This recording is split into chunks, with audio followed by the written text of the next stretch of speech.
Hi, I'm Simon Purdue. I'm a PhD candidate in world history at Northeastern University, and I specialise in the history of the global extreme right. I'm here today to talk a little bit about radicalisation and the dangers of mass radicalisation in the wake of the insurrection on January 6th in Washington DC and the siege of the Capitol building. What we saw last week in DC was shocking. There's no doubt about that, but it wasn't unforeseen. Experts in this area have been warning of an event like this for at least the last 4 years, and in fact, the warning signs have been here for much, much longer than that. The most important thing to talk about in the wake of the events of last week is the death of Ashli Babbitt, who was shot dead by a Capitol police officer as she tried to access a restricted area of the Capitol building.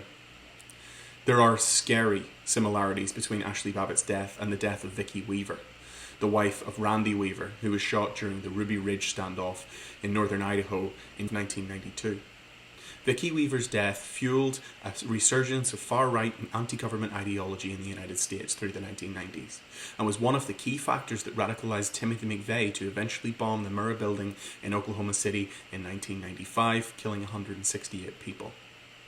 Vicki Weaver became a martyr. Her death fit a narrative that the far-right was trying to promote for years.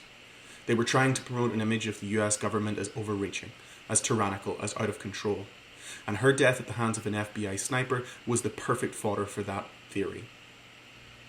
This was compounded by the events at Waco, Texas, when the Branch Davidian compound, led by David Koresh, was sieged by the FBI and ATF.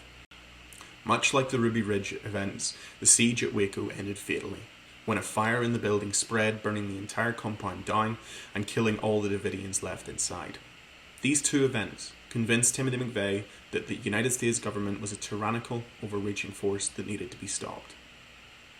When combined with what he was being told in the militia in Michigan, what he was being told at the gun shows that he travelled to across the United States, what he was reading in the Turner Diaries, the now famous white supremacist tract written by William Pierce that advocated a violent overthrow of the government, it's clear that Timothy McVeigh was on a radicalisation spiral that was leading him towards violence. The Turner Diaries played a key role, in fact. The book is pretty much a blueprint for violent action against the United States government and features a bombing very, very similar to the Oklahoma City bombing perpetrated by McVeigh. In the book, the target is the FBI building in Washington, D.C., but apart from that, the details are almost identical. It's clear that this was a radicalising factor for Timothy McVeigh and drove him to eventually commit this act of terror, which was the worst act of terror ever committed on US soil before 9/11. What we're seeing today is a very, very similar pattern. It's not happening at gun shows and it's not happening in the militias, it's happening online. White supremacist groups, fascist groups, violent anti-government groups are welcoming Trump supporters and QAnon adherents with open arms, and are slowly feeding them a narrative that will eventually lead them to radicalize and commit acts of violence.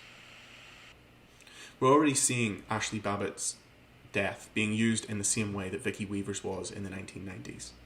We're seeing her name and her image being used in flags, in memes, etc. on these online groups to radicalize Trump supporters into more violent activism or more extreme ideology.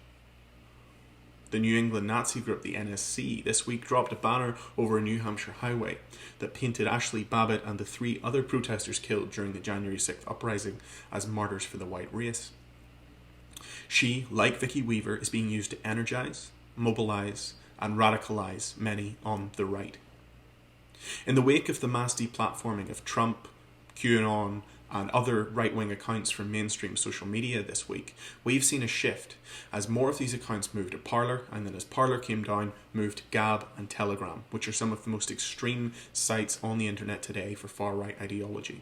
Gab is where Robert Bowers, the Pittsburgh synagogue shooter, was radicalized. Telegram, often known as Terrorgram, is home to some of the most vile and extreme groups operating in the United States today. They use the platform to regularly promote and condone violence against the state, against people of colour, and against what they see as their ideological enemies.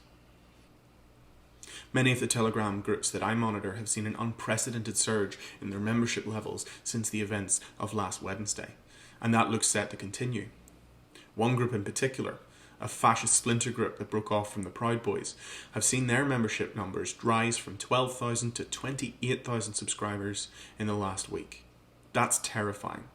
All it takes is for one person, one of those 28,000, to hear what they're saying, to hear their calls to violence. And all it takes is for that person to have access to weapons or explosives, and suddenly we have another Oklahoma City on our hands.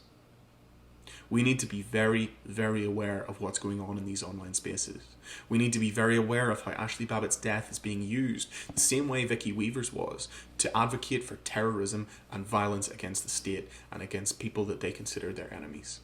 These are white supremacist groups, these are fascist groups, some of these are overtly Nazi groups who worship Hitler and promote the imposition of a Nazi state in the United States today. That's terrifying. And it's terrifying that their audiences are growing. The people that, as we said, wouldn't normally be considered a radicalization risk suddenly are. As their worldview shatters, particularly those who adhere to QAnon and all that comes with that, as that falls apart, these people are going to grasp for a new meaning, a new belief system. And that might just be fascism, and it might just be violent extremism. And we need to be very, very cautious of that. So at a community level, at a scholarly level, at a policy level, we need to be monitoring these groups. We need to be countering the narratives that they are spreading about Ashli Babbitt, her death, the Capitol siege, and everything that has come after that. And hopefully we can avoid another tragedy like the Oklahoma City bombing.